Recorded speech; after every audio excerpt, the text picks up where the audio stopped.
What up? What up? What up? It's Rec League Podcast, man. I go by Randy Little.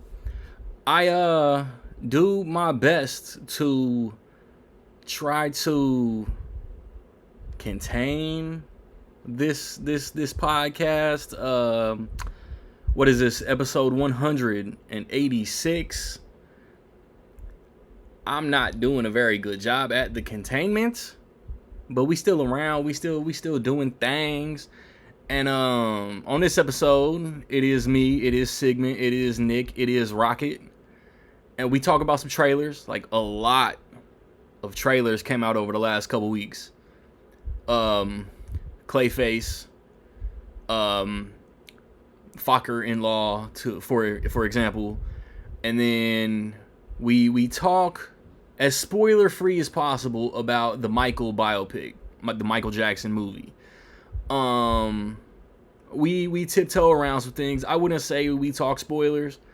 I wouldn't say we don't talk spoilers, but tread softly. I mean, his life is a story that I think everybody knows anyway. So watch the movie, come back, unless you're feeling froggy, kick it with us. Let me hit y'all with recently released theatrical movies. On the 17th, on the 17th of April, I think Lee Cronin's The Mummy came out. I did not see that. It looked like a generic, like, possessed little kid, like, bullshit that we get every 2-3 months anyway. This current weekend, April 24th, Michael came out. And Over Your Dead Body with Jason Segel and Samara Weaving came out. I did not get a chance to see that one. This upcoming weekend, May the 1st, The Devil Wears Prada 2 is coming out. And then Mortal Kombat 2 comes out on May the 8th. I'm excited for both of those. On the physical media tip, let's find April the 14th. On April the 14th, we got... What is Hearts of Darkness? Kino Lorber put out The Phantom on 4K. There's a Meet the Fockers 4K. Nothing like brand new. Just some re-releases and some upgrades. This past Tuesday was kind of crazy. Very expensive. Send Help, 28 Years Later, The Bone Temple, Primate, Sleepers Upgrade, Good Luck, Have Fun, Don't Die. I don't know what boutique label that is to put out Sky Captain in the World of Tomorrow. I see a Stone Cold 4K, Strangers Chapter 3, Shelter with Jason Statham, Christie with Sydney Sweeney, Mr. Saturday Night with Billy Crystal. I want to buy that and I didn't yet. This upcoming Tuesday, we got Something's Gotta Give, the only Nancy Meyers movie that wasn't on Blu-ray. I see a Kino Lorber, Throw Mama from the Train 4K. That John Singleton combo pack Criterion comes out, and I hate it because I already own Boys in the Hood and I already own Poetic Justice. I want Baby Boy in high def on its own individually. I don't want to buy the combo pack and have like multiple copies of movies I already own, but I want that Baby Boy. Pause. Warner Archive putting out Private Benjamin. Stardust is getting a 4K upgrade. Highest to Lowest from A24 is coming out. Man, that is from announcement to shelf. Like, that's the fastest A24 has ever moved. Cold Storage comes out this Tuesday with Liam Neeson and Joe Keery and what's her name? Is it Georgia Campbell or Georgina Campbell? She was in the Krypton show. She was in Barbarian. But that comes out, but Amazon isn't getting it to me until like a week and a half late. That looks to be about it for this upcoming Tuesday. So let me look at the first Tuesday in May, which I believe is the 5th. On May the 5th, Alice in Wonderland 4K. Welcome to Derry for y'all shorties out there. There's a Gilmore Girls Blu-ray box set coming out. GOAT from Sony Animation, still one of my favorite movies of the year, comes out. Wuthering Heights comes out. Luc Besson's Dracula comes out. Solo Mio with Kevin James. I Can Only Imagine 2. That's, man, I didn't think that was that expensive of a Tuesday. Like, I'm only getting like 2 or 3 titles, but there's a lot that comes out.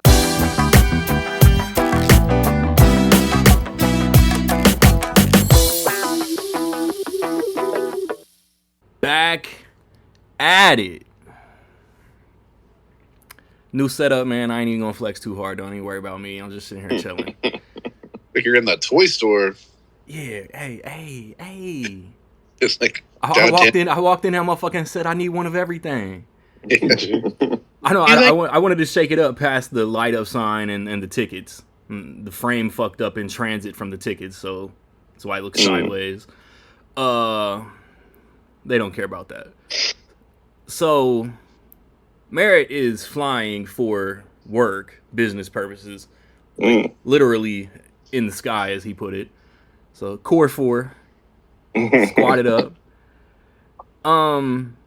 Which of these million trailers should we start with? Fokker-in-Law? Oh, God. It looks funny. I'm laughing. You know what I'm saying? Yeah.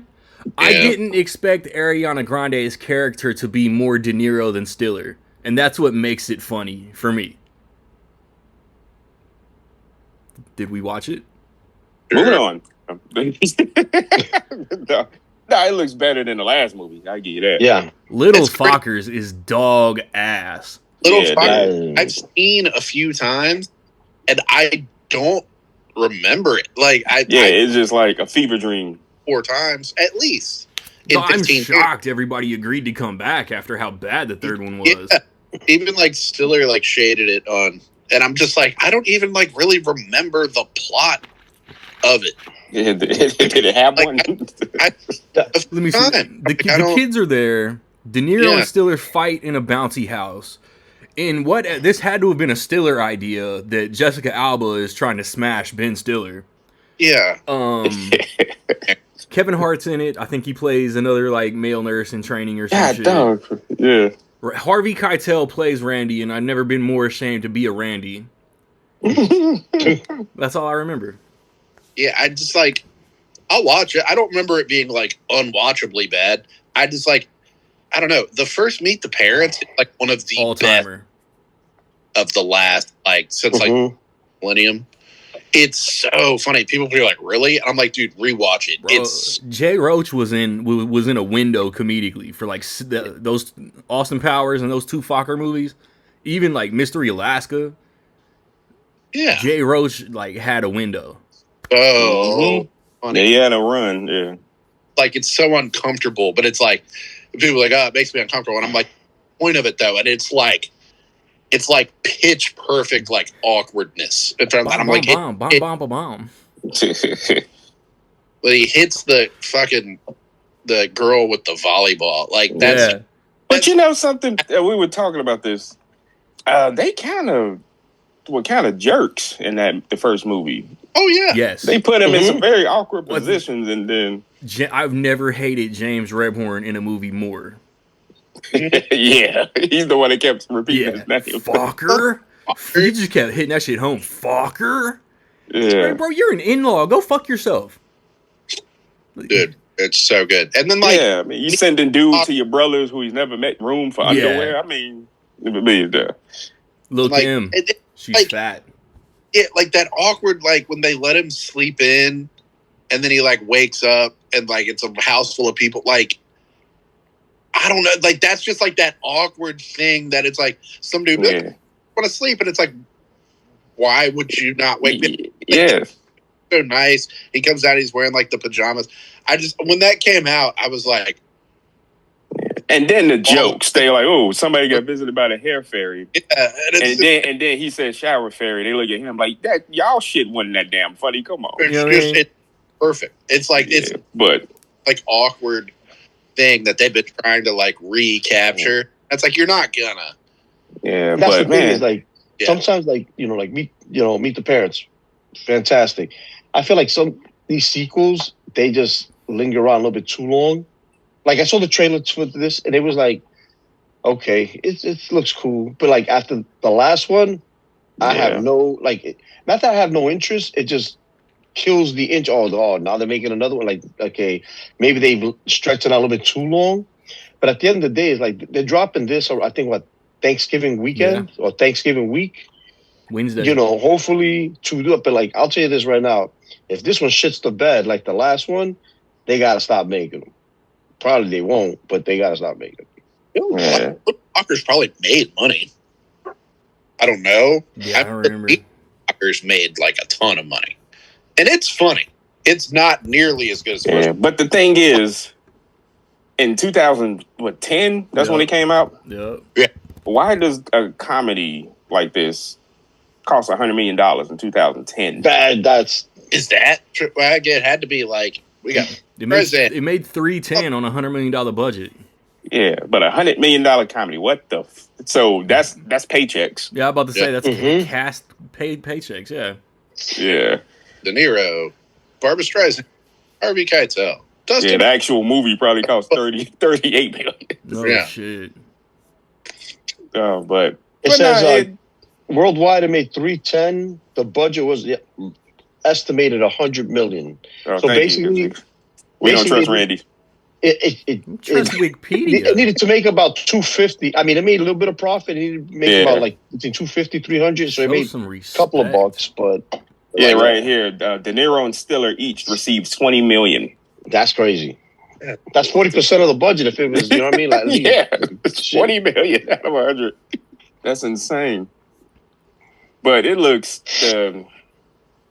I'm laughing. yeah. Well, 16 years. That's insane. doesn't feel like it.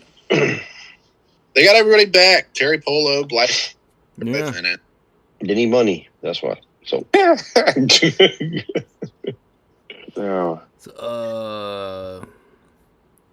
What else did I write down? An official Street Fighter trailer came out. yeah, moving on. yeah, Mortal Kombat coming out in 2 weeks. Yeah. that's the one. It's one of those Street Fight. It's one of those trailers. Those it initial will clips, be. I thought it looked dumb, but this trailer got me Yeah. interested. It looked better. It definitely looked better. It's definitely more tongue in cheek, which is good. I don't know. We just keep getting Street Fighter movies that like aren't reminiscent of the games like at all. So I'm like, at least this looks like the game that I played. Right.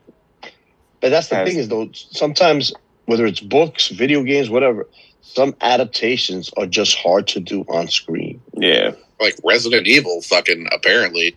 And then somehow they made 18,000 movies. Of that. No, Yep. I think Zach Krieger is going to crack the code. I think he is. It's I like- think he is. That one that was like more game accurate, but like it wasn't that good. I was like, you know what? Yeah. That's like Welcome to Raccoon City is a bad movie, but it's Yes. so game accurate. Like I kind of give it a pass. I miss Mila. I miss Jovovich up here. I enjoy Welcome to Raccoon City more than some of the other ones. Like the original Resident Evil, the first one. Okay, yeah, I enjoyed that one pretty good. Welcome to Raccoon City, I enjoyed because it was, like you said, yeah, it wasn't the greatest, but it was more game accurate. So I enjoyed that one more than the rest. But like, what if Street Fighter comes out and just sucks shit compared to possible. like Blood? It is possible. Yeah, it's definitely. Sonic the Hedgehog didn't crack the code for video game movies. Neither did Mario. Yeah. But, yeah. I mean, what is the issue? I think it's TV. I think we need to make more games into TV shows. I agree. All I Out, agree. Last of Us. I like Twisted Metal. I've heard is like pretty good. I didn't. Yeah, the TV show is decent. It's better than it has any right to be. Yeah. Twisted Metal. I'm like, maybe we just do more TV shows. Think about it though. Think about it. TV show. If you play some of these games, Rosa Diaz. how long does it take you to finish the game, right? Because the storylines, the side missions, all this other stuff as the game goes on. You can't do all that in an hour, 45-minute, 2-hour movie. Yeah. I agree with Nick. The Last of Us. There's no way that, I mean, the only way that'll be on the movie screen is like if they decide to do, here is now season 3, And how we're gonna wrap it up is we're gonna do a 2-hour movie. Then I can see that because it's a continue, like what they're doing in Mandalorian and like the Mandalorian. It's a wrap up. It's a wrap up part of what the TV show is, and now they're wrapping it up. I can see something like that. But when you're just trying to go from like Uncharted, I enjoyed Uncharted. It was fun, but that's not the game. You know what I mean? It's just different. But I think video games should be fleshed out and better. Like Fallout, enjoy Fallout. Last of Us is incredible. Yeah, TV shows. Because you have time to flesh it out. Cool, right. I imagine if you have a 45-minute episode, but you have 8 episodes. I mean, you damn near got 6.5 hours of, fleshed out. So I think I agree with Nick. I think video game adaptations are better suited for TV than on the screen. It is worth noting that Netflix did that Resident Evil show. And with the exception of Lance Reddick, who was on I heard that was dog shit. Like outstanding on the show. Other than that, the show was like so bad. I had to quit watching shows, and I was like 2.5 episodes in. I was like, I'm done. I'm done with this. This sucks. Why did we do this? Oh man. So maybe not. Yeah. But Street Fighter, I don't know. It's a Street Fighter TV show though. At the same time, like, what would that even be? It looks fun. Like at 50 Cent looks ridiculous. Yeah, but it look accurate. The game is kind of ridiculous. Yeah, I'll go. Well, we'll see. It's it could be good or really horrible. What if it's the first thing? Nextly, I got Coyote versus Acme written down. The irony of what the movie is about to a degree about the company. Looney Tunes versus Warner Brothers. That's insane, man. That's insane. Look, I'm interested. It looks funny. I'm in. Warner Brothers is stupid. God, it pisses you off. Yeah. Like, this was this is Warner Brothers in the trailer. I thought that was kind of funny. Yeah. Fuck yeah. Yeah. Like the way that as soon as Zaslav took over, though, he started cutting every single ounce of animation he could. It's just like, I don't like, and I'm not a businessman. I understand. There's things on that I don't understand. And it's like, you wouldn't understand what we've got. I understand there's spinning plates and things that you have to juggle. I understand. But I'm like, how do you go in? You're the head of Warner Brothers, and you start gutting everything Looney Tunes related, which is like synonymous with Warner Brothers. Yeah. Warner Brothers store in your malls. Nobody ever have a Warner Brothers store? I used to have one, and it was. What's there one? Only Disney. Daffy Duck. That's why I had Disney. Bugs Bunny standing outside of it, like wearing suits. Six Flags. Did Six Flags do that? Six Flags had like Warner Brothers gear everywhere, Looney Tunes shit everywhere, yeah, DC shit everywhere. Or in my mall once upon a time, and that was it. It was Bugs Bunny, and like Bugs Bunny be on the thing eating a carrot. It's like, okay, maybe we don't invest as much. Times change, but it's like it's already made. It's there. Bugs Bunny popped into this trailer like a boss, though. Yeah. HBO. How long was this sitting on the shelf? For like 2 years now? No, more than that. It was like 3 years at least. It was done. Scrap it. When did they cancel Batgirl? Like 22? Something like that. 23. Damn, 4 years? I mean, they were ready to like just scrap it, and enough people were like, "Wait, what the fuck are you saying?" There would be a movie about Wile E. Coyote suing Acme. That sounds hilarious. Shelved in November of 23. Yeah, I was thinking it was like after The Flash. Yeah, because like Michael Keaton's supposed to be in Batgirl, and it was like, what the fuck? I feel like Batgirl probably could have sucked, but I just feel like like everybody who got a hold of this was like, "There's no way this sucks. There's no way this isn't at least really funny." Man, so it was shelved in 23, so that means it was finished earlier than that. Imagine principal photography March to May 22. Imagine you're an actor and 4 years passed. You like, oh, I did that shit. Yeah. It was like, are you shitting me? I think even like didn't John Cena say something like that he was really proud of it, like he was in it and he thought it was good. Yeah, I saw that clip. Pissed. Everybody said that. Cena's real diplomatic, but you can tell he's pissed. 'Cause Yeah. you can tell he liked it. And I'm just like, how would that not be funny? It's got to be better than the last Space Jam. But that's even It looks like he was playing Zaslav or Vince anyway. yeah.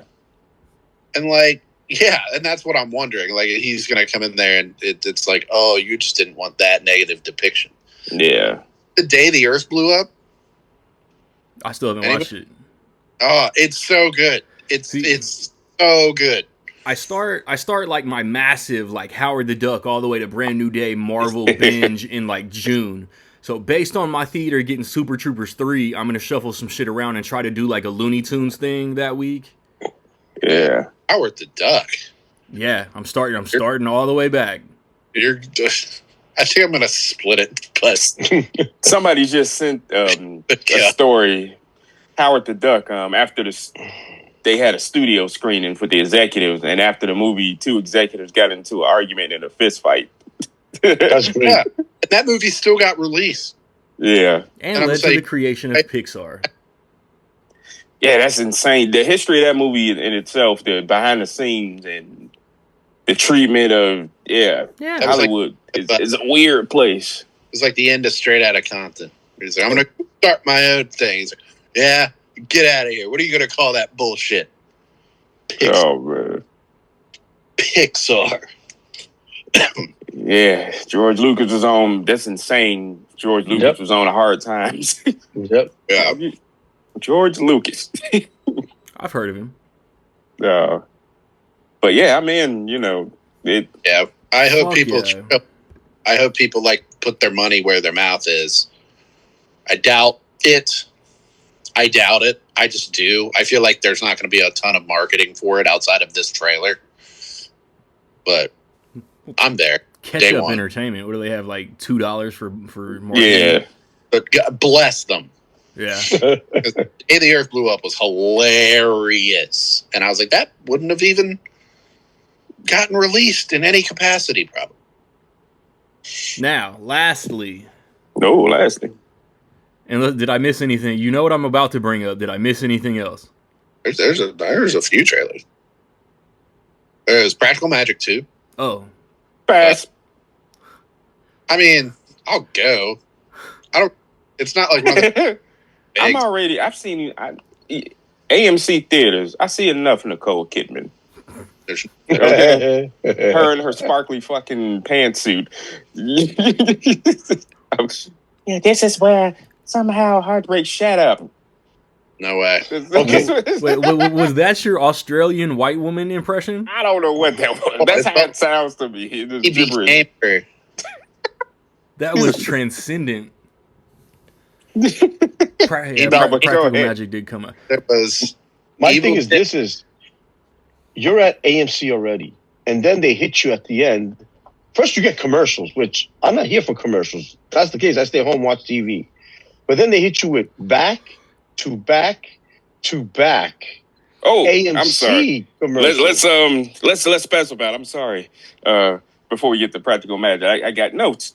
After 20 minutes or so, 20 to 30 minutes or so trailers, AMC hits you with the "Thank you for coming" spot. Yep. Thank you, A-listers. Then thank they you, hit you with this shareholders. movie. Yeah, thank you for the shareholders. Then they hit you with the laser, AMC laser, the projection thingy. Oh, we high quality. Nobody gives a fuck. Then they hit you with the AMC Enjoy the Magic, Coca-Cola, with the girl and the dude is racing Yeah, like and the Fast and dancing and the- shit. Yeah, all that shit. Then yeah. Nicole Kidman comes in with her bullshit. And then they hit you with the put away your phones and no texting and tweeting, whatever. But That's- take pictures. as fools in Chicago and Minneapolis and Richmond, don't you have every theater chain to choose from? no. AMC is like, I gotta go. Yeah, Cinemark is about 40 minutes away, but AMC got a lock on the immediate area. Yep. For whatever reason, I have nothing but Regals. And about 20 minutes away, I have a Bow Tie Cinemas. Which Oh, you got one of those there? I heard of those. So I you're was- so Eric is being annoyed by all of that by convenience. Mhm. Yeah. I have a market. Yeah. I have a Marcus Theater 10 minutes away from me. That's Yeah. the other thing. Yo, And that's I'd the thing, rather- yeah. Marcus, you got to travel. That's basically in Wayne's World. That's in Aurora. Y'all do Yeah. make me feel less annoyed by Cinemark though. The Clayface trailer. How about Yes, the teaser. That's fantastic. Good trailer. Yeah, I'm sold. I wouldn't watch the full when they come out with it. it? The way that James Gunn breaks this down, Clayface was never on our slate. Mike Flanagan, we made the movie. So if anybody just comes in with any random ass DC and James Gunn likes the idea, they're just gonna make the movie. Yeah. Trailer's apparently. great. Yeah. Movie looks fire. I'm not mad, but it is giving me the worry that he's doing exactly what every other DC universe head has done in the past. Well, Yeah. If You know. whatever character we can hit with a fucking dart, we're gonna give that character a movie. It makes no But the thing narrative is- sense as far as the shared universe. But fuck it. Yeah. But also, I believe in James Gunn. He has a proven track record. Yeah. He's done a bunch of True. stuff where the guys in the past, they really didn't have that track record. But also, think about it. I grew up watching Batman, the animated You series, were already the animated grown. series, and that shit was fantastic. And I was thinking, how the hell are they gonna pull Clayface off? You know how the animation was and this, and there's some scenes in that trailer, like when his face is Straight out drooping of the down. episode. That's right out of an Yeah. episode, and it's like, but it's also disturbing.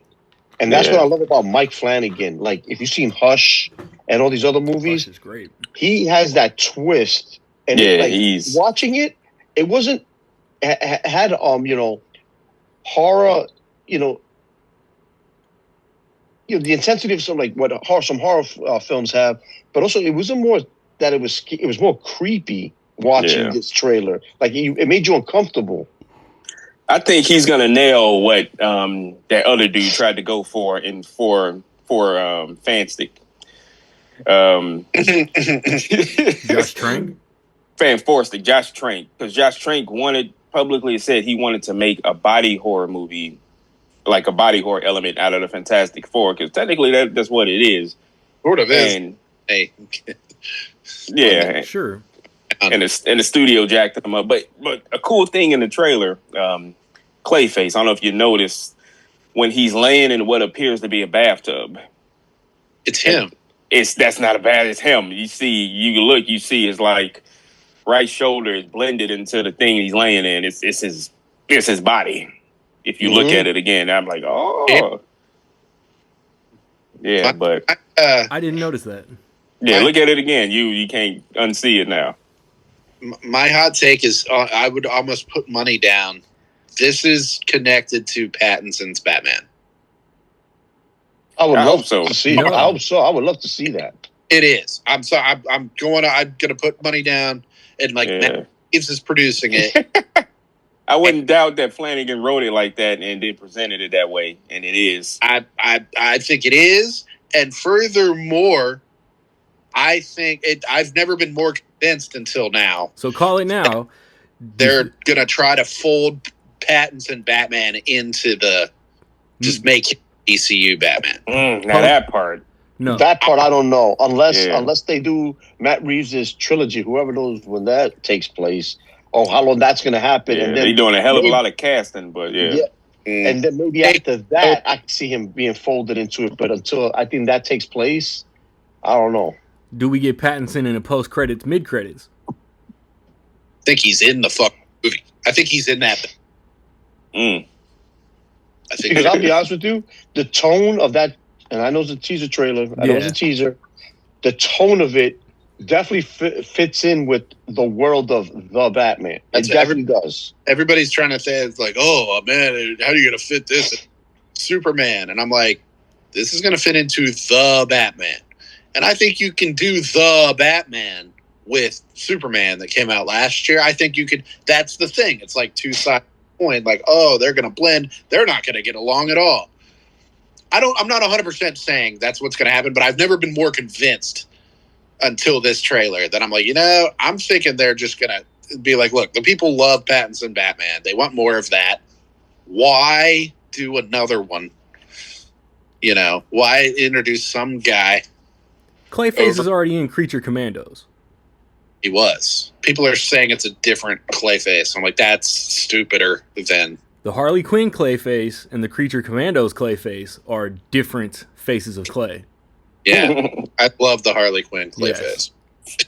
Yes. Are they going to try to do Ridiculous. like say? Let's take Nick's theory. Say that is what happens. Are they going to try to pull something like off where it was like what they did with M. Night Shyamalan, where it was like, oh, here's Unbreakable, and then all of a sudden here's Split, not knowing it was in the same damn world until the very end in the post credit scene of Split. And you know what I mean? Are they going to try to pull something like that? You have to remember, people are stupid. And is just not that bright. People are stupid. They were like, they're gonna understand having all these different Batmans and Jokers. They are not. People are, and I think, I feel like James Gunn is probably like, look, Pattinson still have miles to go on him as Batman. Like, Yep. young enough that he could do it for a while. Why screw that up? Not only that, think about it. In The Batman, he was in, what did it say on that notebook when he's writing? It's basically, he's been doing it year 2. Like, that's only his second year as Batman. Like, that's what I love about the rawness of it. Like, he's still learning. He's not finesse. He's rough around the edges. Where, who knows how much time has now passed from that one to now Batman 2. And remember, Matt Reeves, like, 15 if you're going years. to do 2 different Batmans, we know what's going on.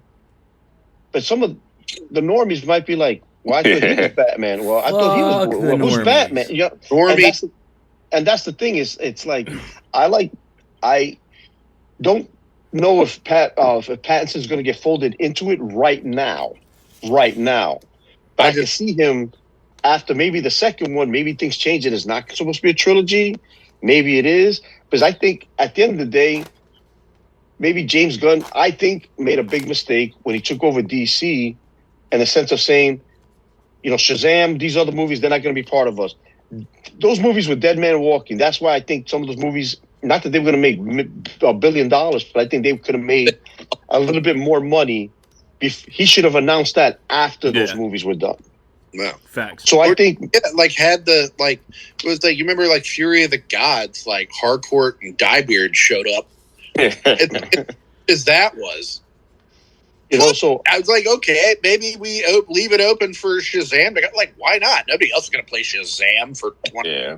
Like, maybe we just roll with that. Just don't. And that's the thing, though. So I'm thinking like maybe, supposedly Matt Reeves said he wanted this to be a trilogy. Maybe that has changed, but they're not going to announce it after the second. Like, if that's what you want to do, that's great. But this Clayface, I agree with Nick in the sense of the tone of it does fit in the Batman world, but if they do throw Pattinson in it, I don't think it's going to be anytime soon.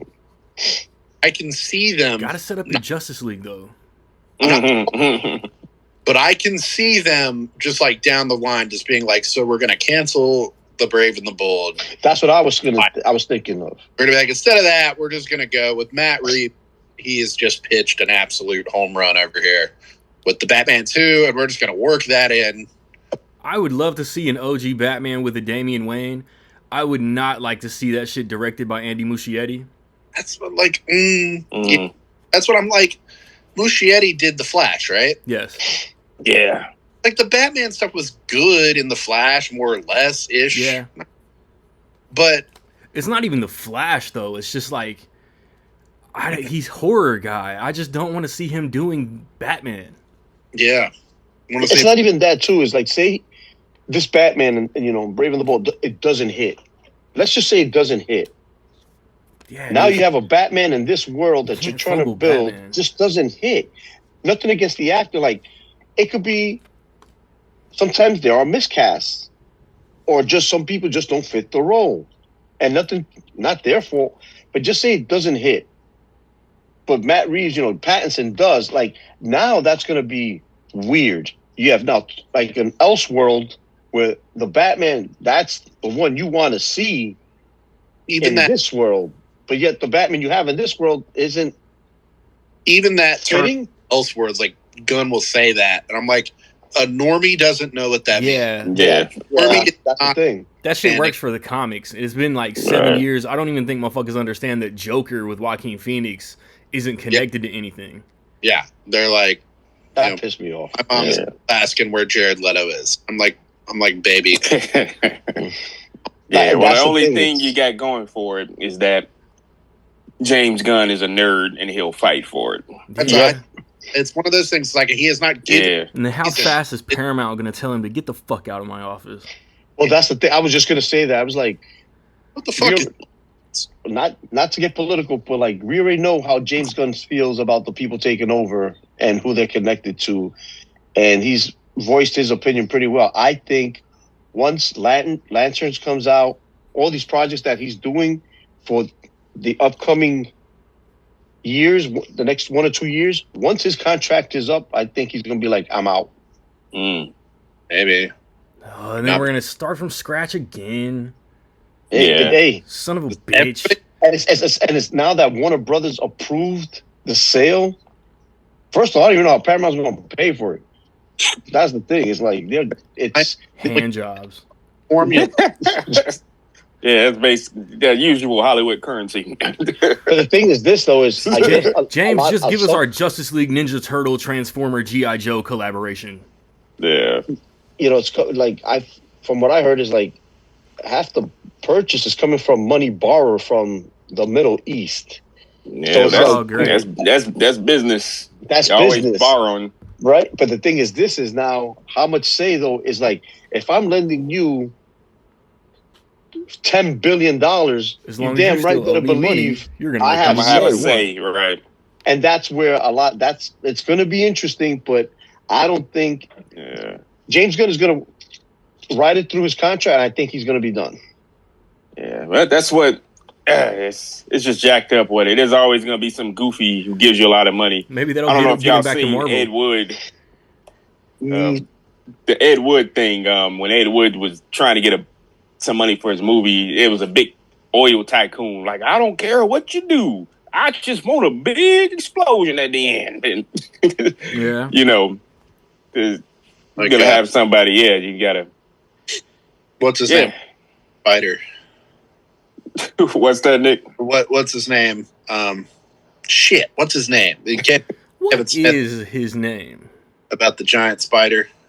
Oh, yeah, you talk about the, Peters? the executive. Yeah. John Bradley, Peters or some shit. Yeah, Peters. Bradley Cooper and Licorice Pizza. Yeah. Yeah. Like kept having a run at the script for Superman Lives, or Superman. Yeah, he was just obsessed with Yeah. having some giant spider for some reason. Spider. And he got it in another shitty movie, but moving on. Wild West. He got it in the Flash. God damn it! Mm-hmm. Yeah, that was a nice nod and a joke. Again, that goes and proves the point. Explain that to my dad. We went and saw the Flash, and he was like, "What the fuck was that?"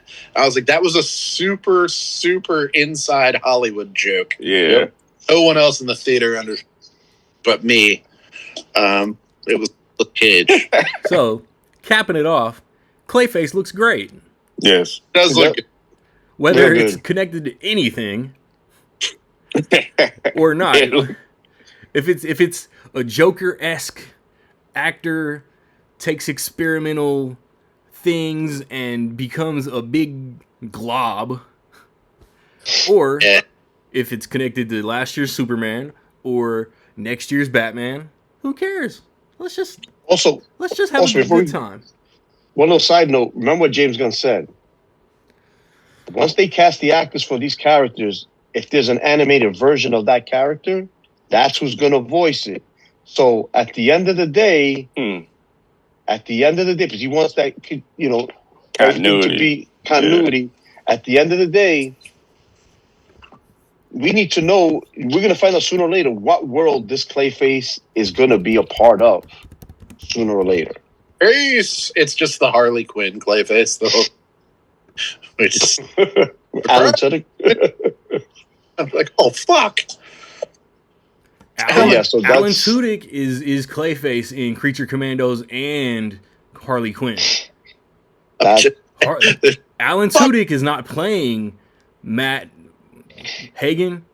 Is that his name? Yeah, mhm. but he's going to be the Clayface. He's Yeah, we have to see. Just I mean, based you can off go that, back, Nick like- might be right. Yeah, you could go back and like I said, and one James Gunn technically said, he goes, whatever the Creature Commandos, the people voicing those characters, if there is a live action version of them, that's who they're gonna play. Yeah, I'm sure the And, actor would have something to say about that. Would want to fight that because you know how actors are with their performances. mhm. So But- it's gonna be interesting. like, it looks terrifying, but like, oh, this is going to be Crypto's in it. So, James Gunn, I need a live action Frankenstein movie with David Harbour. Stat. And I was like, the live action Creature Commandos would go hard as hell. It really would. Yeah, I thought the series was okay. I gotta rewatch it though. I gotta rewatch it. I yeah, gotta rewatch that shit. fun with it.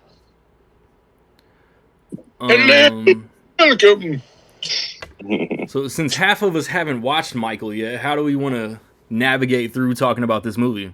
We're going to talk about the entire goddamn movie. I heard the music was good. You've seen it. The music is very good. yeah, a little. Yeah. I was there. Don't stop I till you don't get know. enough. I don't need to see it.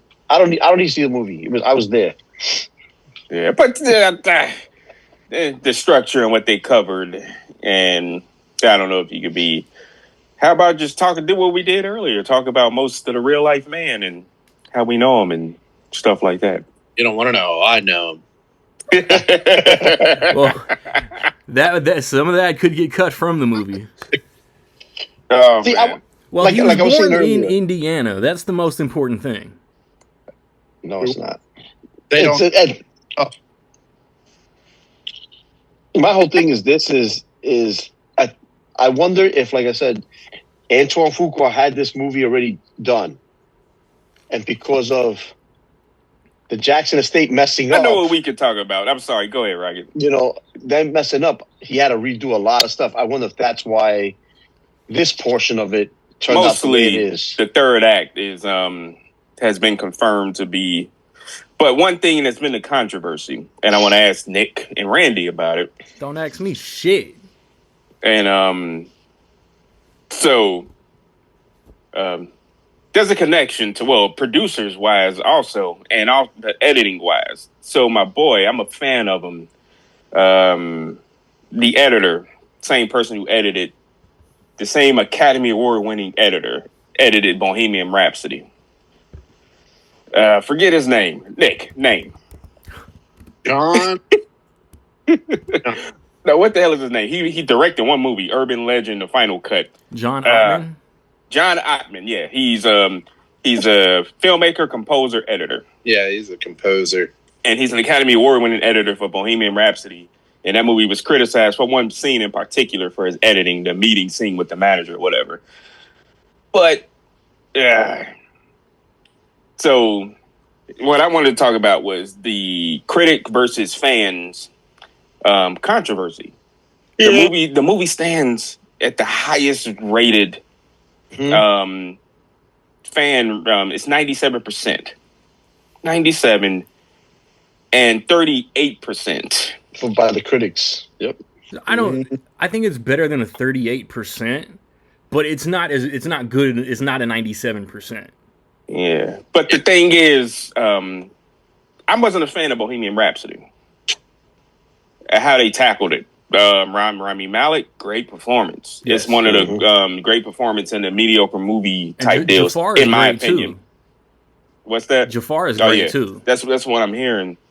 And one of these critics reached out. I'm barely on Twitter or X, whatever. One of the critics actually responded. X gonna give it to you. I see what you did there. But there's a meme. A critic, what is his name? Louis A. Mendez. And he had something to say. He said, "You guys realize audiences liking a movie more than we did doesn't make us feel we screwed up, right? And we are going to magically regret the bad review of a movie we genuinely didn't like." That's not the kind of thing. It's also though, motherfuckers don't understand Rotten Tomatoes. Yeah, it's not the percentage doesn't represent Yeah, the quality of the movie. there's still what, like 27% of motherfuckers who did like it. Yeah, but this is how people see Rotten Tomatoes. Rotten Tomatoes knows this. They see the percentage and they think it means the quality. Yeah, It's the percentage is great. Yeah. Because yeah. Oh, if they read some of the comments on Rotten Tomatoes, even there's people that are, yeah, you know what? I give it, a pass. Like, yes, I give it a go see. But at the end of the day, even some of those people like, it was okay. I give it a thumbs up. You know what I mean? Or whatever. But like, read the review, because sometimes even a review, like how many times we've seen a movie, it could go either way. Like it wasn't great, but we had fun with it, so we give it a go. We give it a pass. But it wasn't a great movie. Yeah, it's like the people don't understand Rotten Tomatoes. They don't. I saw somebody on Twitter. It was at 97%, and they said, "Oh, look, it's only 3 points away from perfect." No. Yes, and that's just what people say.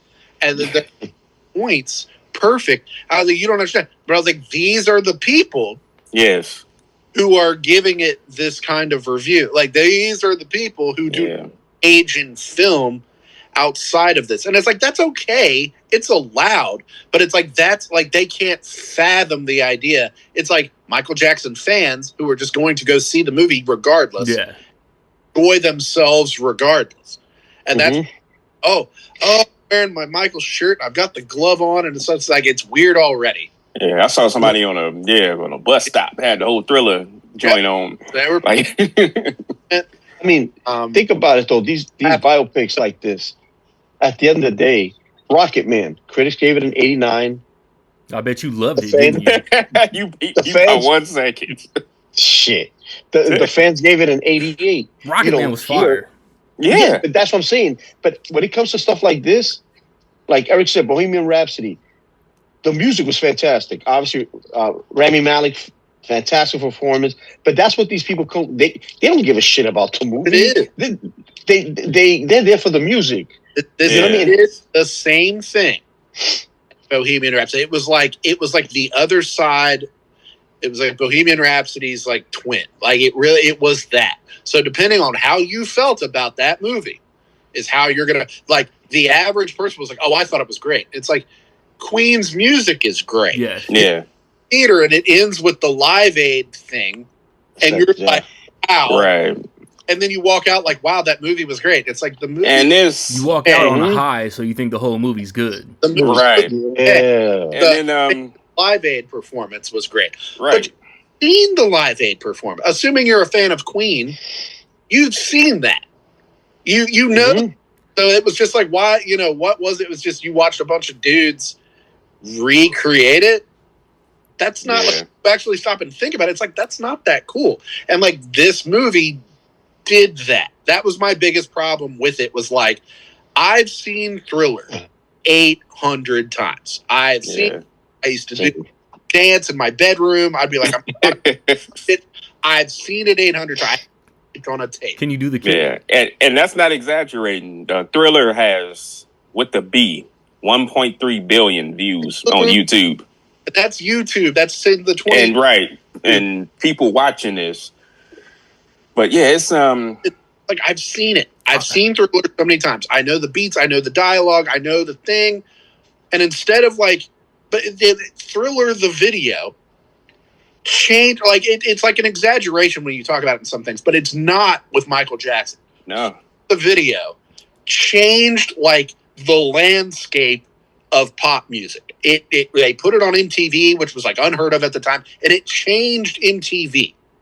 Yeah, and this is what's like awesome with Mike. MTV came out in 1981, and what Thriller? What year was that? It was 83. 82.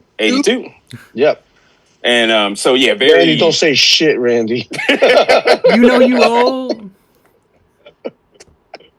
Oh That's man, how I look. You know you old. But even Thriller more was more so even because Prince was out, he wasn't a mega star yet.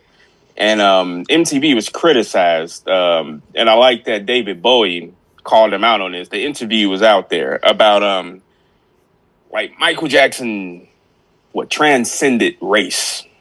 Yeah. And this Thriller came out, and at the same time, MTV was not playing music videos by black or artists of color, especially black artists, and not even Prince. In the David Bowie interview, the VJ was interviewing him, saying, and he said this specifically, which is crazy because Prince is from Minnesota. He said, some kid in the Midwest might be scared or frightened of the presentation of Prince.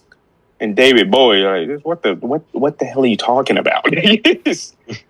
But anyway, Thriller was, nobody had ever done anything like that. It's a long form music video to that degree. They touch on it briefly in the movie, but mainly choose our words carefully. Instead of they touch on it, he touched on it. Yes, idiot. Like instead of getting into that, which is the more interesting aspect that none of us would have known, they just take that time to just kind of recreate the Thriller video for and I'm like, I don't need that. And people in the crowd are just, it's like dangling keys. They're just the shiny spoon. And it's like it's just some fucking guy like do it. I mean, that's essentially what's happening. But that goes to show you 30 if I wanted to see that. I've done this. It's like okay, maybe we do it for a minute. I'm more interested in where does that idea come from? Yeah. It shows them not to spoil, but it is by the book. It but shows, you know what? It shows them watching Vincent Price House of Wax on the TV and just like, huh. Yeah. And that's it. That's all the insight that we I will always mention this. But you know what, Nick? So we just mentioned that they reshot most of the third act, and the actress who played Diana Ross was totally cut out of the movie. Mm-hmm. The word is totally they have enough usable footage that they can use in the sequel. They supposedly have over a half hour to an hour worth of footage, but depending on how successful this is, and the rumor is that the second movie will be named. And they can't call it Jackson. Nah, I don't think that'll work. Again, I say, people are stupid. Yes. They're going to think agree. Movie. The people are really dumb. And I used to not feel that way about people, but I do. The average person is stupid. No, what's the Men in Black? The Men in Black line still relevant. Yeah, people are stupid. The person smart. The person is smart, right? The people are. Yeah, and they not to shit on the movie that much, and not to shit on fans that much for enjoying something. It's whatever, but that is kind of this. It was we have to just instead of explaining his thought, because it just shows him watching Vincent Price, and he's I'm like, you don't just watch. I've watched a million movies, and then Thriller pour out of you. It kind of it plays into but it justifies the jokes of the Dewey Cox movie. It's Walk Hard. That's what it is. Yeah, it is what it is. But I bring that cut footage up for a reason. This usable footage, they say it's an hour worth, maybe. Those details are probably in that that deleted footage because we know. Fuck. But the studio shit, they're saying the opposite of what you're saying. I guarantee you, Nick. Nobody cares about the process. They just want to see. Nobody cares how to make the sausage. They just want to see. Studio executives are talking about that. That's what music videos are for. That's what right. Argued that, and I said, go somewhere else. Go to the circle. Yeah, and speaking related, there's a reason why 40 years onward, there's a documentary about making We Are the World. We like to see the process. Yeah. Yep. Okay, We Are the World. I've heard the song. Yes. Not that great a song. Yeah. I mean, for years, tell me this. Yeah. I mean, tell me this for years and years. We know they made the song. We know they were all in the studio. It's one detail that I didn't know is that they came up with it that night. Mm-hmm. as far as who's singing what part, who's doing this, the process was intriguing and interesting. We know the song was written. That's about it. They came up with everything overnight. And that's what this after an award show. Most of us who are like Michael Jackson fans, like we know like the Beat It video. Yeah. We know the concept of it. We know it's like the Crips and Bloods thing. Yeah. But that's what the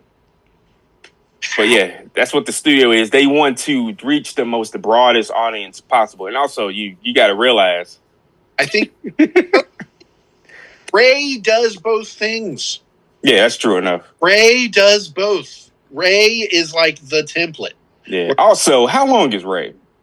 It's like 2.5. It's long. I think what's the name is rather short for a biopic on the subject. This Michael movie. Michael's like 2 hours. It's 2 hours. That's kind of short.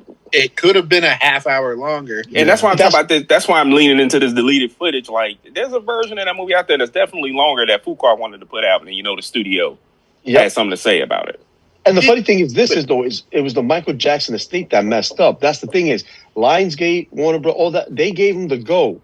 They did it a certain way, but then NDAs were signed by people like that, kids and all this other stuff, or families. Yeah. And at the end of the day, they used a certain family in that movie that then the Jackson estate said, no, oops, we messed up. Yeah. We messed up. You can't do that. And Antoine Fuqua had to redo stuff. That's what I'm saying. People putting out, what do you call it? Cease and desist, stuff like that. Yeah. So I wonder if there is a sequel, because it's supposed to be 2 parts, if he had to take stuff they from can make the a first deal. part, had to take stuff that was going to be in the first part of the movie. Now he has to rearrange that and has to shoot extra footage or more footage. And now it just doesn't seem smooth, like a smooth transition. You know what I mean? It's like you're taking, you know what I mean? Like as a director, you have a plan. They tell you to go, I'm going. You do that, and then when the movie's done, oh yeah, we can't use that. Right. What do you mean we can't use that? Now I got to redo that. Now I got to take stuff that was supposed to be in the movie, like the Diana Ross, actress that was supposed to be maybe in part 1. Maybe she's in part 2. We don't know. Like this is, and that I think why it'll be a flashback of him.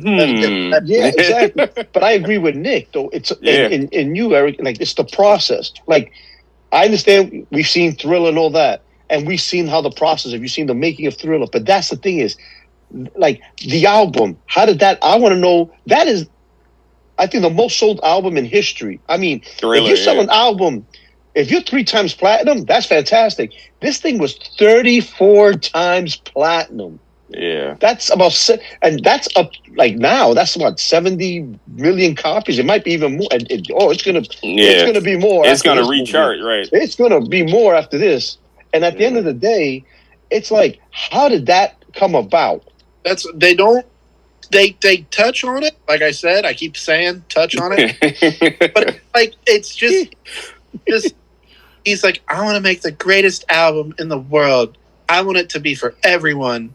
And that's it. And then it just comes out. And I'm like, go into that Dewey. I gotta walk. I said, yeah, gotta walk hard. What did you tap into? Yeah. They are so... It's not just popular music. It's like the best music in the world. Yeah. Mm-hmm. It is. I mean, man.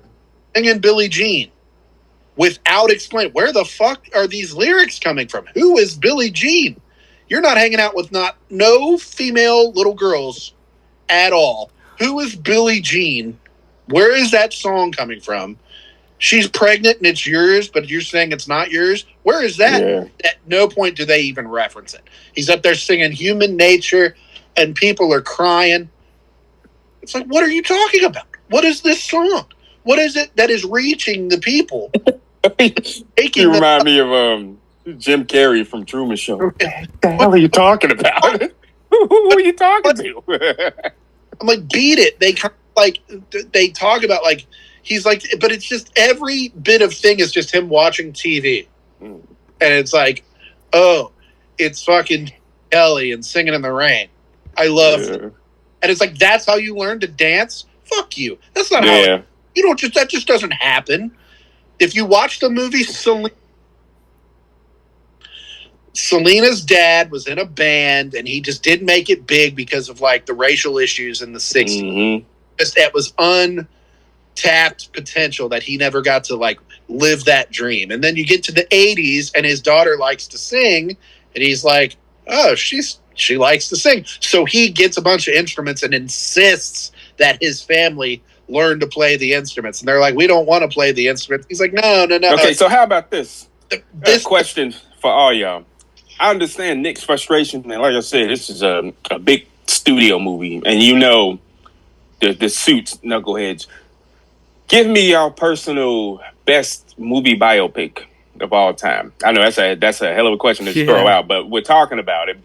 But in comparison to this, but go ahead, what y'all got? But like to me, Better Man is the best one, but Ray is the bar. To me, like Ray's like Iron Man 1. It's like, what is this type of can be? Ray is fire. Trying to be.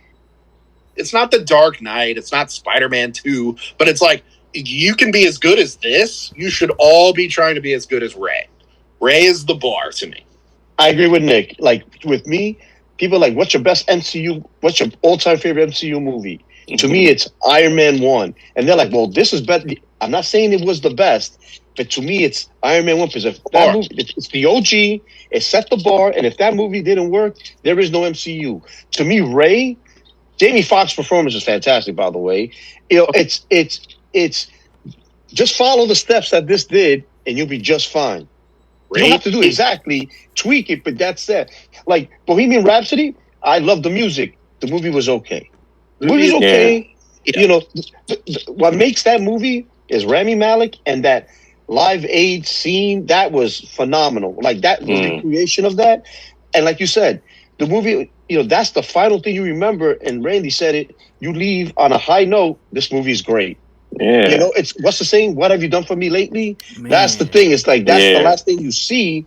It's a feel good moment in a sense, and now you leave on a high note. To me, it's Ray. I've said it before too. I said it's a similar thing with comedies. My example is always the movie Central and Rock. Funny movie. I'd call it good. It's funny.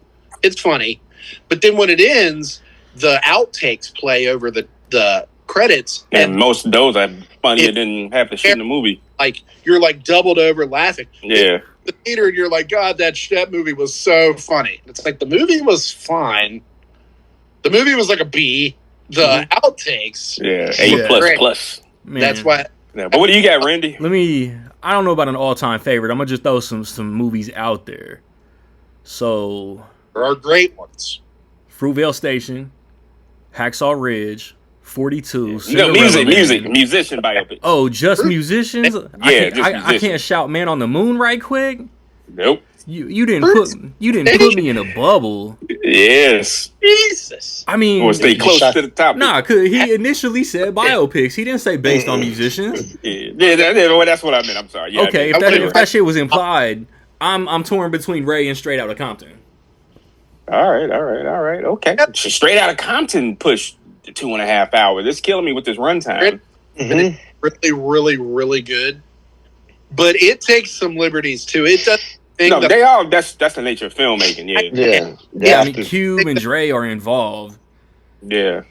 Like when Dr. Dre's in there just like playing on the keyboard, and then like he's just playing, and then Snoop comes in. He goes, "Oh shit, I gotta get in on that." And then he just starts doing gin and juice. Like, get the fuck out of here. Yeah, it happens like that sometimes. Hold on, I've got something. And it's like, no, get the fuck out of here. When the subject or people close to the subject are involved, we're never going to get a clear-cut, authentic. No. And I want to say something on that. I'm glad Randy brought that up. But the movie that nobody said that I think is one of the best, disturbing movie, unfortunately, but she was successful. She won in the end. What's Love Got to Do with it? I just watched that shit for the first time like 2 weeks ago. Ike was beating her ass in public, dog. No, that's 23 years later. Like I'm still kind of taken aback by that. Yeah, it's like I said, it's a disturbing scene, but most of that stuff and Honest.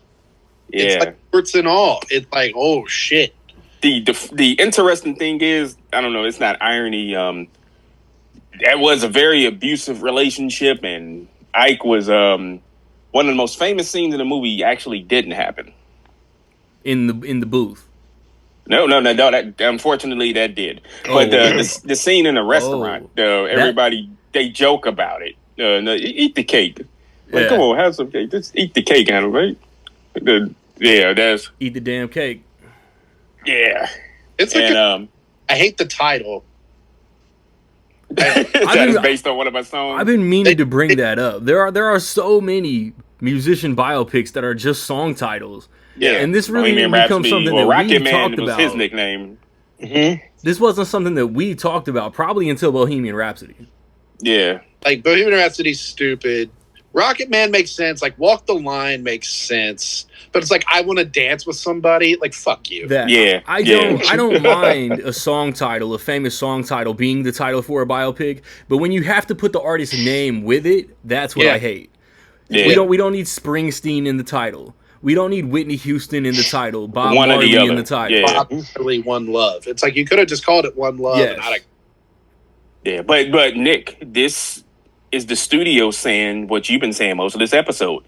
And also the general audience. The general audience is stupid. You have to say, this is, in case they don't know, we gotta say this is Whitney Houston and Springsteen delivered. The Notorious B.I.G. Mo money, mo problems. Yeah, a complete unknown. Guys that didn't tag. But I wanted to speak on Bohemian Rhapsody just a little bit. I'm sorry, it's kind of related because of a better version of that movie, in my opinion and heart, was going to be made and it never got made. There's a makeup test out there. Rami Malek, love him, great job. There's a picture of a makeup test out there of Sacha Baron Cohen. He wanted to give us the authentic movie. And the stuff that was Brian May, and I forget the I think Deacon John Deacon, egos. They wanted the movie to be about them after Freddie Mercury's death. Brian May is one of the most excellent guitarists of all time, but when Freddie Mercury is in your band, nobody gives a fuck about you. Right. And their ego got involved, and that's why Sacha Baron Cohen. First of all, I just went in Bohemian Rhapsody in theaters. I just went in. I didn't know the movie was PG-13 because that's not a PG-13 story. No. I just assumed it was gonna be R. I'm like, this is kind of. And they, Freddie Mercury was a homosexual man, and that shit was. And they danced around it for as much as they could in the movie. They're like, I'm gay because I got a mustache. Yeah, they implied stuff, and Brian May, the remaining members of Queen, come on, they coming out of the 70s into the 80s. Come on, these were the peak of partying and drugs. Yeah, and that bullshit scene, like Freddie, you're too wild. You fuck all of y'all were into that. Get the fuck out of it. Like Nick said, man. And the ego, and then the shit happening behind the scenes. Bryan Singer is a fucking maniac. We knew this. The stuff he was doing just on that movie alone, it's like, man, how did you eke out a career as long as you had? He cast Kevin Spacey as Lex Luthor. We knew this. Woo. But anyway, I just wanted to speak on that. It's that the movie came out as okay as it was is a miracle. Entertaining. I think it's better than Michael. Yeah. But the guy who took over the directing when Bryan Singer was fired, it's no coincidence he made a better movie, in my opinion, than Rocket Man. Yeah. Rocket Man, people throw this word around all the time. I hate it. Like, oh man, you see this shit everywhere on social media. The underrated. Everything is underrated. He's such a man. That Morgan Freeman is such an underrated actor. No, he fucking isn't. He's Morgan Freeman. But no, Rocket Man. How does my boy not get at least a nomination for Elton John? I mean, because it came out in May. Yeah, that sucks. Yeah. It's like Rocket Man works on a similar level to Better Man, in that Yes. it's not a by the books like. And then we get here, and I wrote your song, and then we got here, and I wrote Crockett. Yeah. It weaves the songs into Into the narrative. It's and not Yeah. just them performing. That's what I love about Rocket Man and Better Man. yeah, And Like- oh my goodness, they did that movie, and so Better Man. Maybe you both just like men. I'm of a good man. I'm surprised how the hell did you even see it? The way they released it was so stupid. The Well, Better Man. They just like I saw it in January with no one in the theater, and I was like, Yeah, oh. nobody knew. And I was in there. I was like, oh my god. Yeah, and also the American syndrome. The average person doesn't know who. He did not hit in America because I know Robbie Williams, and I remember it like they tried like in that like boy band Britney Yeah. Spears era. They kind of tried over here. Like if you have the Now CDs, I vaguely remember seeing Robbie Williams on TRL. yeah, like they tried, but he just Okay, crossover real big. And like but I want to ask y'all another question. Oh, go ahead, Rocket. Would we consider Piece by Piece a Yeah. biopic? yes, So- and it's one of the good. That to me is could've watched fantastic. That's one of the really good ones. Son of a bitch. Piece by piece, bro. I totally forgot about it. I totally forgot about it. I'm like, when I was like- was mapping out what I wanted to watch, I just didn't That's think the about one. piece by piece. Yeah. that's the one you have to watch. That, But here's the fantastic. question. It's confusing. There is a definitive answer, but I think most of the normies get it jacked up. So I'm going to throw out a couple of movies that people get confused about. Get Rich or Die Trying, Not a biopic. 8 Mile, Not a biopic. The biopic. Purple Rain. Not a biopic. And you look at Randy like, I've never I can't seen answer that. Purple I Rain. don't know. I have It's to not admit a- a fault. I have never seen Purple Rain. No, it's not a biopic. But No. what do y'all think about movies like that, though? Just, they kind of pull elements, but Yeah. they're not. A fictional Yeah. retelling, like based on, but not. Yeah. You know what I'm saying? Like, I'm a hip hop head. I like 8 Mile and Get Rich or Die Trying. Yeah, good movies, yeah. But they're not biopics. Yeah, they're not. It's not Marshall Mathers. It's not Curtis Jackson.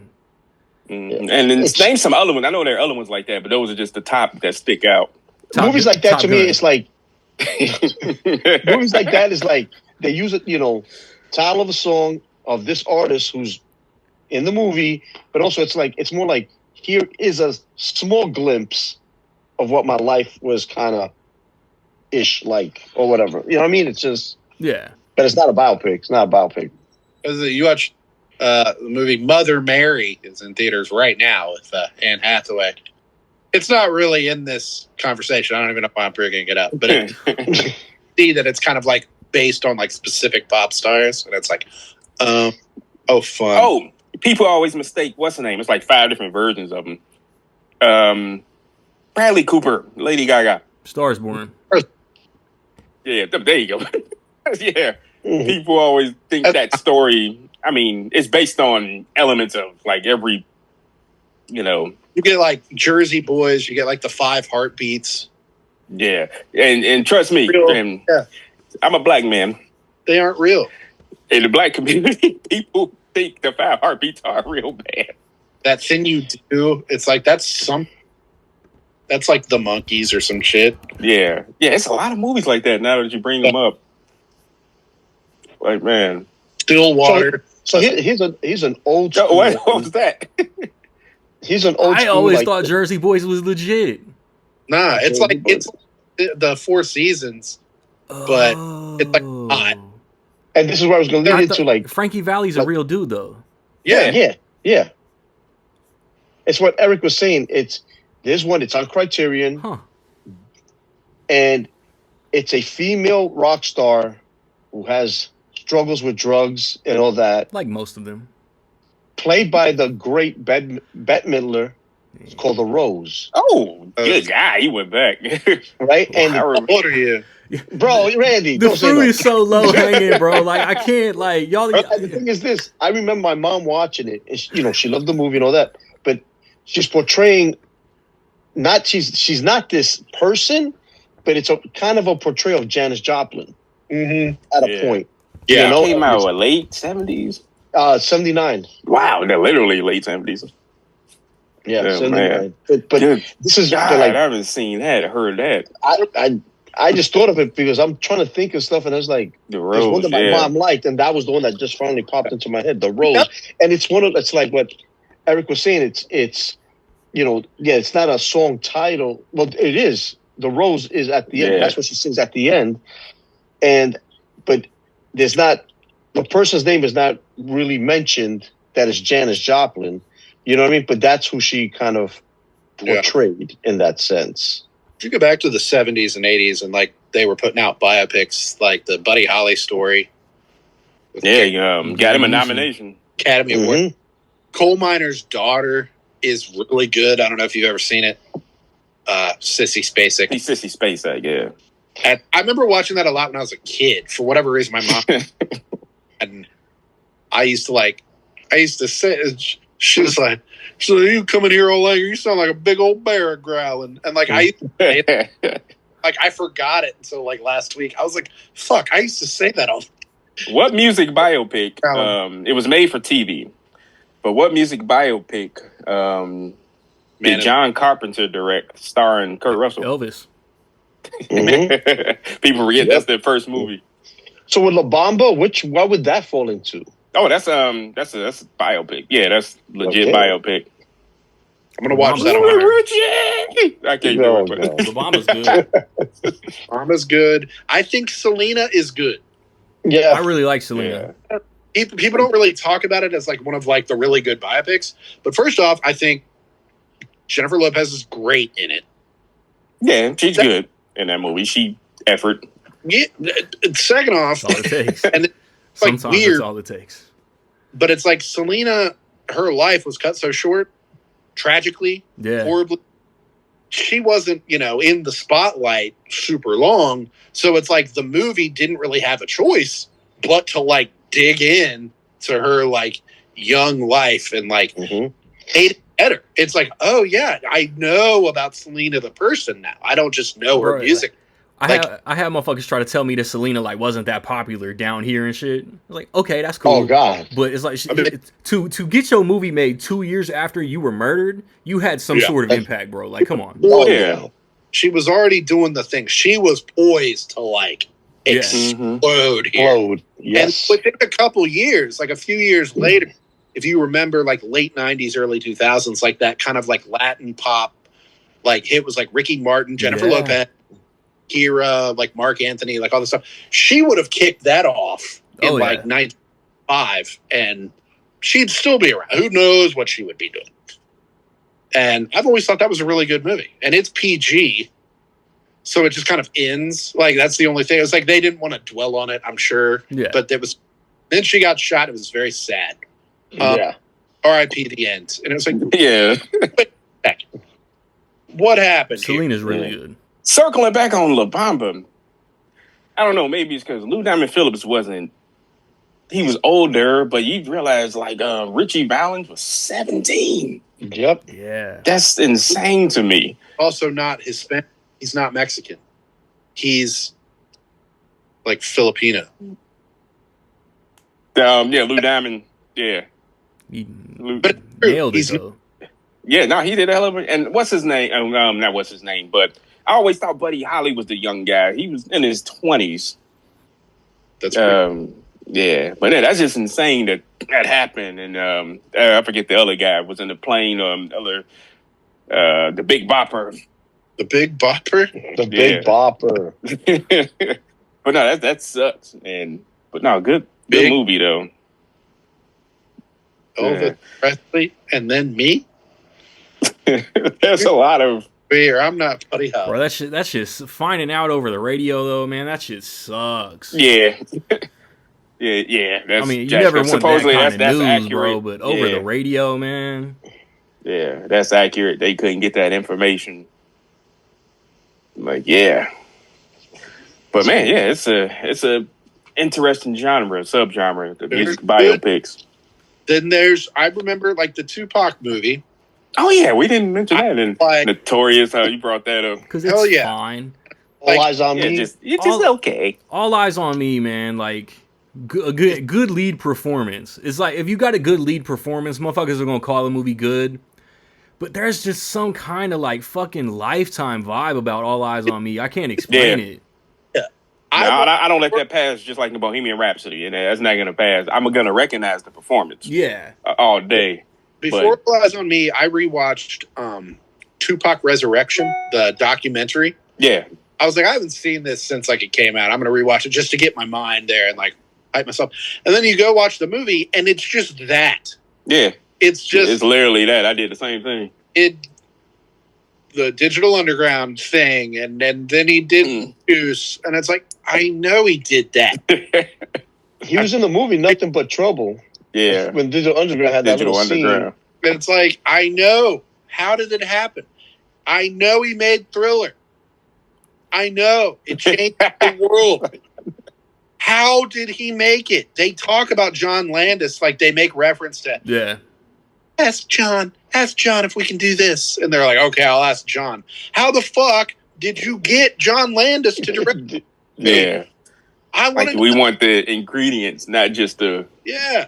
Well, the funny thing is this is in reality, if you see the making of Thriller, is he saw American Werewolf in London. Yeah, the makeup. Make Rick Baker get the makeup and all that, and that's how he got that. Oh, how did like I said. How did you get Eric, you and I don't need to see the movie. We know the movie. We wrote it.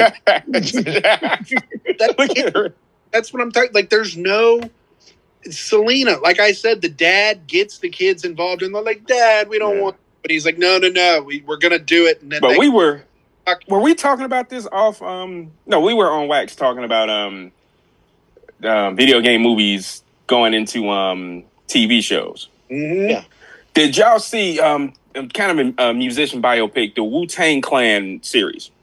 I want to see that. I have it queued up on Hulu. Oh my God! It's not a spoiler because the scene is fantastic, and I'll do no justice. And I'm gonna prove Nick's point. It'll do no justice. Me describing it. There's a fantastic scene in that series that takes you through the process of RZA and how he samples for a song. It's one of the greatest scenes. I don't know. You seen it, Nick? No. Nobody talks about this scene that I know. That's the type of shit that I love. Yeah, no, dude, you will. This is one of the best examples of being in the mental process of a creator of music. And the scene is like 10 minutes. They stay with it. And it's a fantastic scene about how RZA samples for his music. Are you implying that it ain't nothing to fuck with? No, basically, it is great. I met RZA. I met RZA. My boy, he used to hang out at Starrett City. Rocket a blue check mark out this motherfucker. Bro, yeah. He used to hang out at Starrett City. Yeah, New York guy. In New York, and they used to do a lot of underground scenes. And that's the first time I went with one of my cousins who knew his brother and all this other shit. And they went, and I first heard Christopher Smalls, Underground. Oh, wow. Known as Biggie, the Notorious B.I.G. He was on underground stuff before he was even known. Christopher Smalls? That's what they called him. Aren't you the New York guy? But I met the RZA, and I think he was waiting for You God to show up and all that, and we ended up passing through and all that, and so I met her. Cool guy as hell. Yeah, so, that was peed off because he was recently here to debut his movie, One Drop of Chocolate. I forget the name. Yeah, he was. But yeah, he was talking about that shit. They're coming up to Minnesota to perform. Mm-hmm. So, but no, Nick is right. Some of these stories need time to breathe, but the nature of a movie, you have to shrink it down. Yeah. I wouldn't mind if this movie, I ain't even seen it. I'm about to go see it in literally an hour. I wouldn't mind if the movie was 3 hours, but those little could have been. But you know what, Nick? There's going to be more people. Like you said, you got the stupid people, but then you got the normies there's going to be stupid more people. of them than there is us who wants to know the process. Yeah. Unfortunately, they just want, like you said, the jangling of the keys. They'll be satisfied with the basics. Jangling. But at least the basics are done well. I'm hoping. Like the thriller scene, but you have seen it, and they're like, I don't. Yeah. Come out in like a new outfit. People are like, woo! It was like he's wearing the glove that he always wore. Fucking, it's not a spoiler because you know he's in the movie. When he gets bubbles, people started clapping like Captain America showed up. Like, oh, bubbles! You knew he was going to be in here. Shit. Yeah, it's gonna be. You know, I hope that gets involved when this comes out on physical. I honestly hope for like behind the scenes stuff. I hope Vinegar Syndrome gets involved because I love how they do their documentaries of things, and you know, I hope they get involved because I think, like I said, I think they do a great job of doing that. So that could be another extension of how to find out like behind the scenes stuff. But I agree with Nick. It's like, yeah. But the thing is, this though is, you said it's studio heads. First of all, what's the title of the movie? Michael. Everybody knows who Michael is. There's two Michaels. It's either MJ, and they're both MJ. Michael Jordan or Michael Jackson, right? So Biggie even had a lyric Michael about Tyson. Michael Tyson. No. Wait, Aren't you the New York guy? My thing is this is there are three Michaels. It's I hope they have like an uncut version or an unrated version of this, which I highly doubt they're going to put out. They'll probably sprinkle couple of scenes because there's sequel potential. They want to hold on to it. I would imagine they want to hold on to a lot more. I don't understand how they haven't already scheduled the second half of this story. And that, to me, splitting, it's like, okay, again, this isn't really a spoiler because you already kind of know it's already out there, like where it ends and how it ends. So I'm like, they have like one of two options, and it's like both of them are like, it's like we either leave this movie as it is, ending how it does, and then it is going to age like milk, like Jesus, like that's it, that's the life of Michael, nothing else happened. Like somebody said, it's like ending like OJ's biopic, like after he wins the Heisman and nothing happened, and then it was like nothing happened. Okay, so it's like we either do that or you do a part 2, and it is only the bleak, disgusting years of his life, and you're gonna have to paint that kid white every day. That's gonna be weird. Every morning, it's gonna be like. But they teased on that, but it's like with his family involved, the second half of the story will have none of the controversy, like none of the real life incidents. It's a lot of like my buddy, he has a daughter. She's 11 or 12. She loves Michael Jackson, and I would assume he shielded her from that BS controversy. But you know, there's probably 2 generations that don't really know about that. The oldest Gen Zer is 29, and then you have the Gen Alpha and the Gen Zers. They intersect in the teenage years. The youngest Gen Zer is still 15. Dude, you're speaking Cambodian right now. What the fuck? And I mean, these generations aren't gonna probably know about that. That's basically they don't research anything that isn't put right in front of their face. Yeah, that's exactly my point. Them. But the thing is, this controversy. It's been proven wrong time and time again. Legally, in the court of law, he's been found not guilty, and even. Oh, but y'all seen these new motherfuckers coming out the woodwork right now just to we know that's get on the happen. coattails of the fucking. But you know what I'm gonna say him, and I applaud one actor in particular because he basically 5 minutes. All right, so he basically got blacklisted in his career. He still does what he does. Corey Feldman does not shy away from naming names. Nope, he doesn't shy away. Macaulay Culkin has come out and said this. Like anybody who's ever hung out with Mike. Like one of the kids, I'll send y'all the video. He was interviewed talking about his parents had already got a lawyer. It's like, did he do anything? What happened? Did something happen? Like, no, nothing happened. We rode on a fucking roller coaster. And, you know, they saw dollar signs and it didn't work. And then that BS documentary came out. That was picked apart by like professional editors, like inconsistencies. But Yeah, I think, there's no way they can tell a second part without telling that story. Like I said, without even taking like a side on that, I'm like, I feel like while he was around, they dug into it. Like it was the biggest news story multiple times. Like it just happened once and then it went away. But I was like, he's not here anymore. Yeah, but it do the life story without touching on it. I mean, you can't he can't be in the movie with Michael without him touching on it. If they do scenes and they show the law team debunking all the bullshit, I think that'd be fine. Yeah, that'd be a good way to attack it because it's facts. Yeah, he was at this point. You can't really dodge accusation. Yeah. But you can show like, hey, these motherfuckers just wanted money. They was full of shit. Let me go make this next album. Yeah. It had an effect on the whole world. It had an effect on his career. It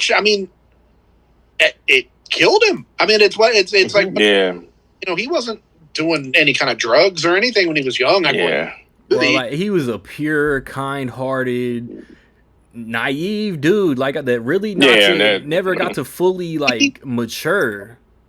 It's like the movie would just have you believe that yes, that's all it was, and then he was just like he gets burned, and he's just like it was almost like Dewey Cox. Like he's like, I need to put out a new record.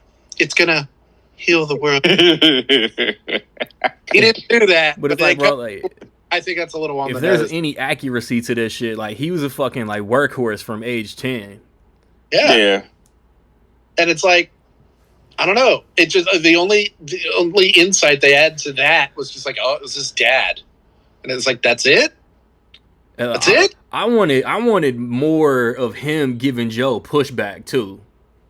He never really did. Like even up to because I remember like I know I was like man, he was like touring with the Jacksons like as an adult. He didn't want to do that. That was supposed to be his off the wall tour. We before we stop recording need to shout Coleman Domingo. He's amazing.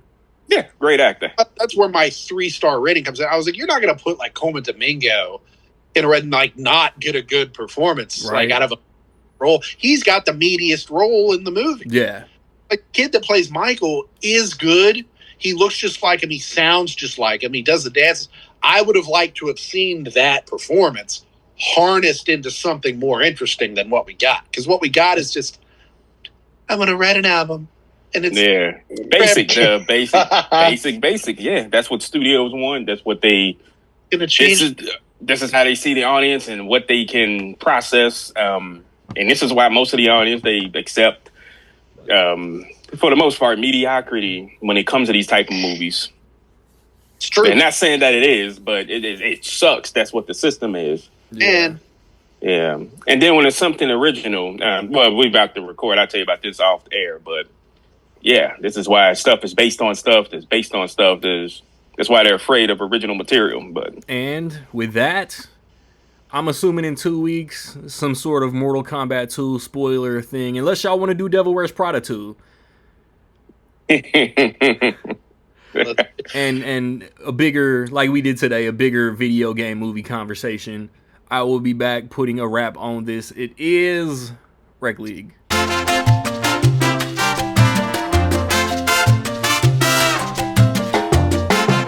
Yo, time to place a slight wager. I'ma consistently shine like a lightsaber. These Knicks with weak kicks trying to confess B. It's okay, just admit that your power forward is hella fucking zesty. Don't say nope, no Leslie, no parks, no recreation, but it's hella Indiana, crossroads of the nation. Disagree, then you hating, or you never looked at a map. My half-ass bars is better than your committed raps. Too many of y'all claim to have records, but the receipts show that you never committed acts. You fake, you fugazi, you flat out bogus. I done said that you trash putting in 100% focus. Feel like I'm the only one that know this. The social media dick riding consensus is hopeless. Time to spray on you roaches. I'ma take action type. You just one who watches. Fuck your opinion if you don't impact my sleep or my pockets, my losses and my profits. I'm all about the facts, and y'all can masturbate to the rumors and the gossip. And chill till the next episode.